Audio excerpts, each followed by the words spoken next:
देवरानी का पहनावा। कॉलोनी के एक खुले प्रांगण में सत्यनारायण भगवान की कथा का सुंदर पंडाल सजा हुआ है। चारों तरफ रंग बिरंगे फूलों की लड़ी और जलते हुए दियों की रोशनी फैली हुई है। पंडाल में बहुत सारे लोग जमीन पर दरियों पर बैठे हुए हैं। मंच के पास ममता और उसकी बड़ी बहू माया बैठी हुई ढोलक की थाप पर बहुत ही सुरीली आवाज में भक्ति भजन गा रही है। उन्हें देखकर आसपास की औरतें बात करते हुए, प्रतिभा बहन जरा देखो ममता और उनकी बहू माया को, ये दोनों कितने संस्कारी और सादे विचार वाले लोग हैं ना। हाँ महेश्वरी बहन, सही कह रही हो तुम।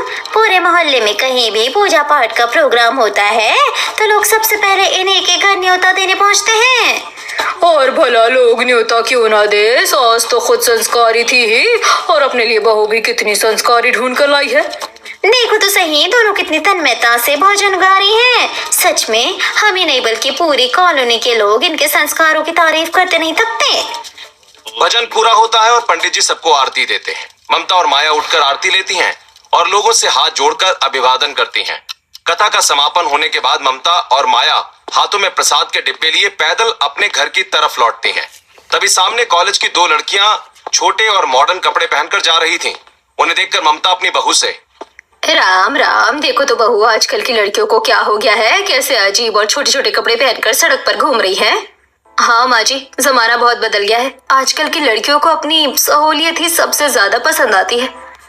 मुझे तो ऐसी लड़कियां बिल्कुल भी पसंद नहीं है।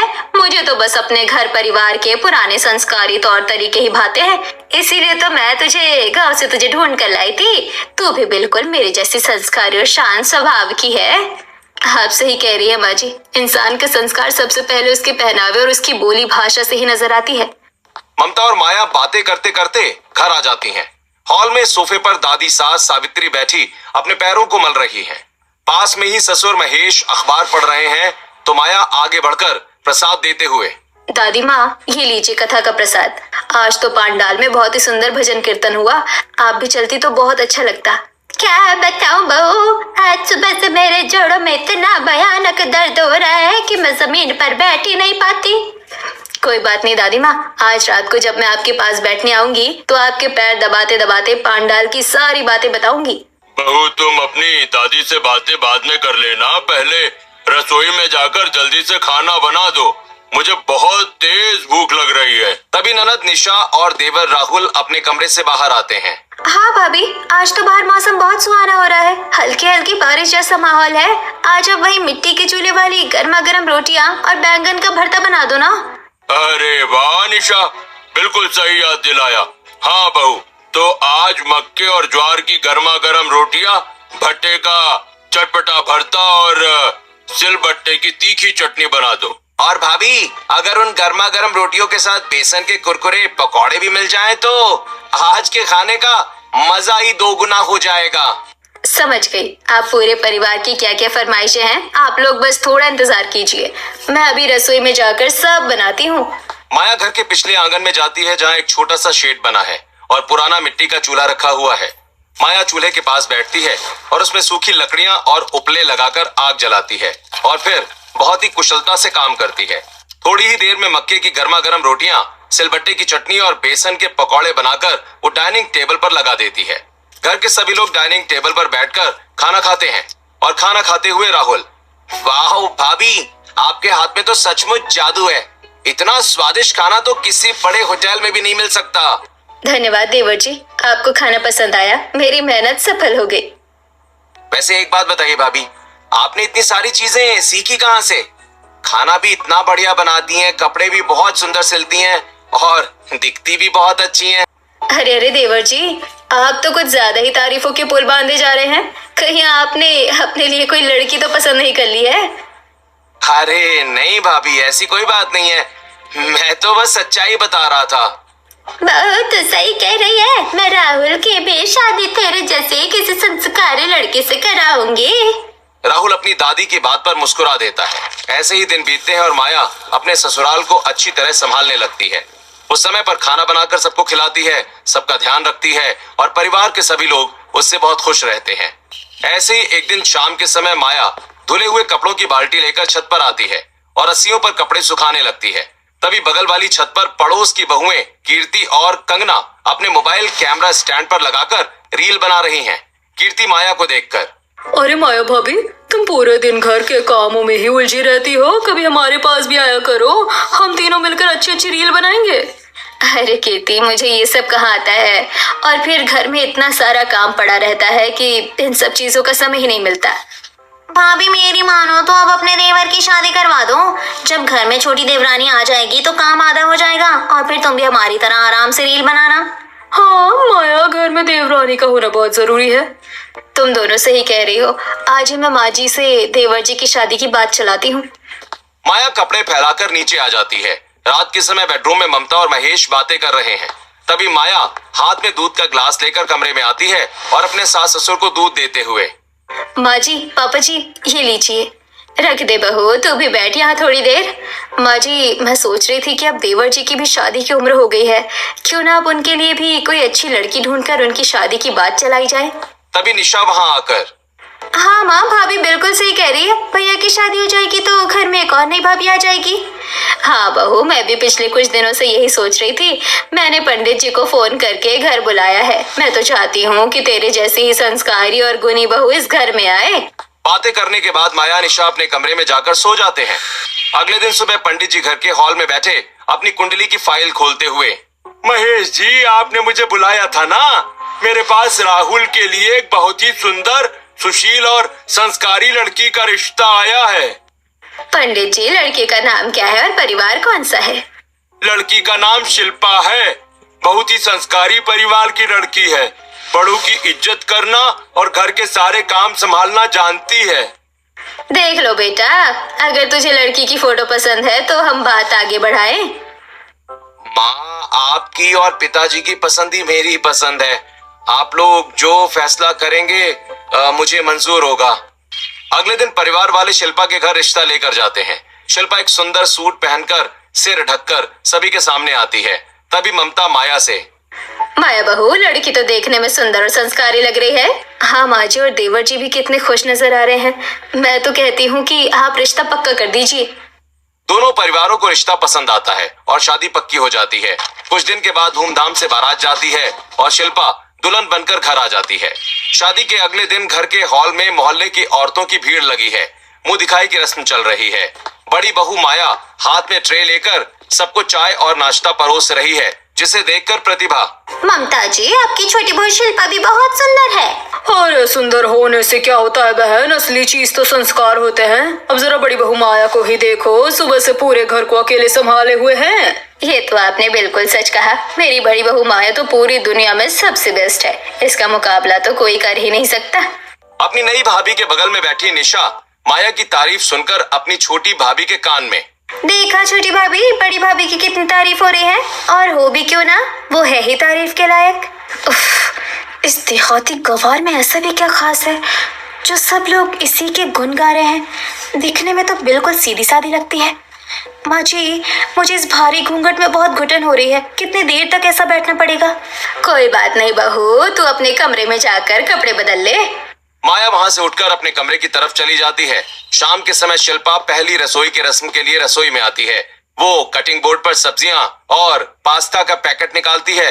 तभी माया रसोई में आती है और स्लैब पर रखे पास्ता, बर्गर और सॉस के डिब्बे देखकर चौंकते हुए, देवरानी जी, आप क्या बना रही हैं पहली रसोई में? जेठानी जी, मैं आज पहली रसोई में सबके लिए स्पेशल इटालियन पास्ता, बर्गर और चाउमीन बना रही हूँ। लेकिन देवरानी जी, हमारे घर में ये सब मैदे वाली चीजें कोई नहीं खाता। दादी माँ के पेट में अक्सर दर्द रहता है और पापा जी का भी डाइजेशन खराब हो जाता है। आपको कोई सादा भारतीय खाना बनाना चाहिए। जेठानी जी, आप चिंता मत कीजिए, आज के जमाने में सबको यही सब पसंद आता है। आप देखिएगा, सब बहुत खुश हो जाएंगे। रात के खाने की टेबल पर शिल्पा पास्ता और बर्गर की प्लेट सजाती है। परिवार के सभी लोग मेज पर बैठकर खाना खाना शुरू करते हैं। तभी सावित्री, अरे ये क्या रबर जैसा खाना बना कर ले आई छोटी बहू। बड़ी बहू, तुझे तो पता है ना कि हम ये सब विदेशी खाना नहीं खाते हैं। माँ सही कह रही है छोटी बहू, इन सब खानों से सिर्फ हमारा स्वास्थ्य खराब होता है। बड़ी बहू, तू जल्दी से जाकर हम सबके लिए कुछ सादा खाना बना कर ले आ। माया तुरंत रसोई में जाती है और फिर जल्दी जल्दी सब्जियां काटती है। गर्मा गर्म वेज पुलाव बनाकर ले आती है। सब लोग खुशी खुशी पुलाव खाने लगते हैं। पुलाव खाते हुए ममता, देखा छोटी बहू, सीख अपनी बड़ी जेठानी से। इसने इतने सालों से घर को संभाला है, ये परिवार के एक एक सदस्य की पसंद नापसंद जानती है। मैं चाहती हूँ कि तू भी इसके जैसी बने। शिल्पा अपनी सास की बात सुनकर मन ही मन। ना जाने जेठानी जी ने इन लोगों पर क्या जादू कर रखा है, जिसको देखो इन्हीं की गुणगान गाता है, मेरी तो कोई बात भी नहीं करता। सभी लोग खाना खा लेते हैं। रात को शिल्पा अपने कमरे में आकर बेड पर बैठ जाती है और गुस्से में तकिए को पटकते हुए राहुल से। ये क्या तरीका है राहुल? जब देखो सब लोग तुम्हारी बड़ी भाभी की ही तारीफ करते हैं। मुझे तो लगता है कि मैं किसी गलत घर में आ गई हूँ। यहाँ मेरी कोई वैल्यू ही नहीं है। शिल्पा, तुम बेकार में गुस्सा कर रही हो। भाभी इस घर में बहुत सालों से हैं और बहुत अच्छी हैं, इसीलिए सब उनकी तारीफ करते हैं। तुम भी धीरे धीरे इस परिवार में अपनी जगह बना लोगी। क्या मैं यहाँ किसी के मन में जगह बनाने आई हूँ? क्या मेरी अपनी कोई जिंदगी नहीं है? मैं इस देहाती औरत से बेहतर हूँ। शादी को कुछ दिन बीत चुके हैं। शिल्पा घर में सीधी सादी साड़ियों में ही घूमती है, लेकिन उसका मन घुटन भरे माहौल से तंग आ चुका है। एक दिन वो अपने कमरे में मोबाइल देख रही थी, तभी उसके मोबाइल पर उसकी सहेली का फोन आ जाता है। हाँ सेजल, बता कैसी है? यार तू तो शादी के बाद हमें भूल ही गई। अरे यार क्या बताऊं, इस ससुराल के चक्कर में तो मेरी पूरी लाइफ ही बोरिंग हो गई है। वैसे आज शाम को क्लब में दोस्तों की पार्टी है। हाँ हाँ बिल्कुल, मैं जरूर आऊंगी। थीम जीन्स टॉप है ना? ठीक है, मैं शाम को पहुंचती हूँ। फोन रखते ही शिल्पा अपनी अलमारी के अंदर रखे हुए बैग से एक स्टाइलिश जीन्स और कट स्लीव्स टॉप निकालकर पहन लेती है और अपने बाल खोलकर मेकअप करते हुए अपने आप से। बहुत हो गया ये सादगी और संस्कारी बहू बनने का ढोंग।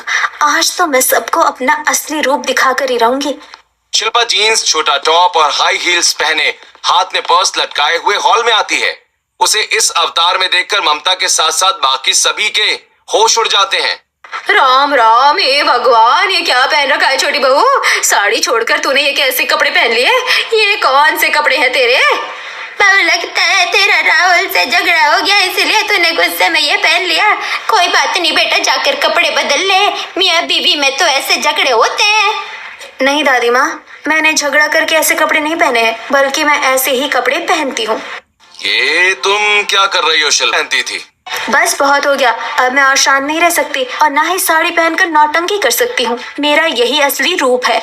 क्या बकवास कर रही है तू? राहुल ये सब क्या है? तूने तो कहा था कि लड़की संस्कारी और सीधे साधे परिवार की है। ये सब देखकर राहुल शिल्पा के पास आकर धीरे से उसके कान में, शिल्पा तुम्हें आज ही ये सब बताने की क्या जरूरत थी? कुछ दिन और सब्र नहीं कर सकती थी क्या तुम? नहीं राहुल, मुझसे अब और नाटक नहीं होता। मैंने तुमसे पहले ही कहा था कि मैं ज्यादा दिन ये सब नहीं सह सकती। मैं जा रही हूँ अपनी सहेलियों की पार्टी में। शिल्पा हील्स की कड़ कड़ आवाज करती हुई बाहर निकल जाती है। तब महेश गुस्से से राहुल की तरफ देखते हैं। राहुल, हम कुछ समझे नहीं। ये सब क्या नाटक चल रहा है? तूने हमसे क्या छुपाया था? पापा मुझे माफ कर दीजिए। दरअसल शिल्पा मेरी कॉलेज की दोस्त है। हम दोनों एक दूसरे से प्यार करते थे। राहुल अपने अतीत के पन्नों में खो जाता है। पार्क में राहुल और शिल्पा बेंच पर बैठे हैं। पास ही उनके दोस्त भी बैठे हैं। शिल्पा ने जीन्स टॉप पहन रखा है। राहुल, तुम मुझसे शादी करना भी चाहते हो या नहीं? शिल्पा, मैं तुमसे शादी तो करना चाहता हूँ, लेकिन मेरी माँ को सिर्फ सीधी और संस्कारी लड़की ही पसंद है। तुम इतनी मॉडर्न हो, मेरी माँ कभी नहीं मानेगी शादी के लिए। देखो राहुल, ऐसा कहने से काम नहीं चलेगा। प्यार किया है तो निभाना पड़ेगा। कोई प्लान बनाओ। लेकिन मेरे पास एक प्लान है। हमारे पारिवारिक पंडित जी तुम्हारे परिवार वालों को भी बहुत अच्छी तरह से पहचानते हैं। मैं पंडित जी को तुम्हारी साड़ी वाली फोटो देकर मना लेता हूँ। वो तुम्हारे घर रिश्ता लेकर जाएंगे तो सबको लगेगा कि अरेंज मैरिज है। हाँ, ये प्लान सही रहेगा। और मैं भी शादी के बाद कुछ दिन साड़ी पहनने का नाटक कर लूंगी, लेकिन ज्यादा दिन नहीं कर सकती, समझे ना? हॉल में महेश, सावित्री और माया गुस्से में लाल पीले हो जाते हैं। राहुल, तूने इतना बड़ा झूठ बोला हमसे। तुझे जरा भी शर्म नहीं आई? हमने सोचा था कि एक और संस्कारी बहू आएगी, लेकिन ये तो इतनी बदतमीज निकली। माँ जी, आप लोग शांत हो जाइए। जब जो होना था सो हो गया। देवरानी जी देवर जी की पसंद है और अब तो इस घर की बहू है। आप चिंता मत कीजिए, धीरे धीरे वो सब सीख जाएंगी। मैं खुद उन्हें समझाऊंगी। हाँ बहू, अब तू ही समझाना उसे। रात के समय माया बालकनी में खड़ी नीचे गली की तरफ देख रही है। तभी शिल्पा जीन्स टॉप में वापस आती है और अपने कमरे की तरफ चली जाती है। माया सीधे शिल्पा के बेडरूम में जाकर समझाते हुए, देवरानी जी, आप आ गई। देखिए, मैं मानती हूँ आप शहर की पढ़ी लिखी और मॉडर्न लड़की है, लेकिन अब आप इस परिवार की बहू हैं। परिवार के मान सम्मान और बड़ों की मर्यादा का ध्यान रखना हम बहुओं का ही फर्ज होता है। इसलिए थोड़े ढंग के कपड़े पहना करिए, सब खुश रहेंगे। जेठानी जी, आप मुझे ज्ञान देना बंद कीजिए। मैं आपकी तरह कोई गाँव की गवार नहीं हूँ जो 24 घंटे साड़ी में घूमूं। शिल्पा इतना कहकर वॉशरूम में कपड़े बदलने चली जाती है। माया बेचारी मुंह लटकाए भारी मन से रसोई की तरफ जाती है। अगली सुबह हॉल में बैठकर महेश सबको बताते हुए, शांति का फोन आया था, उसकी बेटी की सगाई का फंक्शन है। सुनने में आया है कि सगाई में बहुत सारे रिश्तेदार आ रहे हैं। शांति ने हमारी दोनों बहुओं को खास न्योता दिया है। तुम लोग अपनी अपनी तैयारियां कर लो, ठीक है? अच्छा, ननन जी ने कॉल किया था। ठीक है, तो हम जरूर जाएंगे। माया बहू, आज बाजार जाकर फंक्शन के लिए शॉपिंग कर लेंगे। इसके बाद दोनों अपने अपने कमरे में जाकर तैयार होने लगती हैं। माया एक सुंदर सी साड़ी पहने सिर को ढककर बाहर आती है, तो वहीं शिल्पा एक स्कर्ट और टॉप पहनकर ओपन हेयर में बाहर आती है। उन्हें देखकर निशा, वैसे आप दोनों ही बहुत अच्छी लग रही है, लेकिन बड़ी भाभी की सादगी का तो क्या ही कहना, साड़ी में भी एकदम कमाल लगती है। निशा, तुम जेठानी जी की कितनी ही तारीफ कर लो, लेकिन मॉडर्न लुक से अच्छा कोई लुक हो ही नहीं सकता। और जेठानी जी तो टिपिकल गांव की गवार है, भला मेरा इनसे क्या मुकाबला। छोटी बहू, बड़ी बहू को गवार कहने की हिम्मत कैसे की तुमने? तुम भले ही मॉडर्न हो, लेकिन मेरी बहू की बराबरी नहीं कर सकती। दोनों भाई अपनी माँ को गुस्से में देखकर बात को संभालते हैं और फिर सभी लोग शॉपिंग के लिए निकल जाते हैं। सभी लोग शॉपिंग मॉल पहुंचते हैं।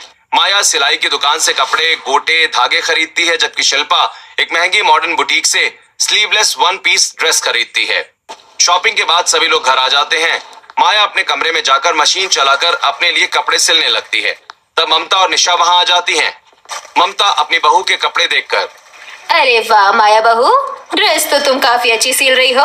और अच्छी हो भी क्यों ना, मेरी बहू है ही इतनी गुनी कि जिस चीज को हाथ लगाए वो अच्छी हो जाती है। तभी शिल्पा वहां आती है और अपनी सास की बात सुनकर ताने मारते हुए,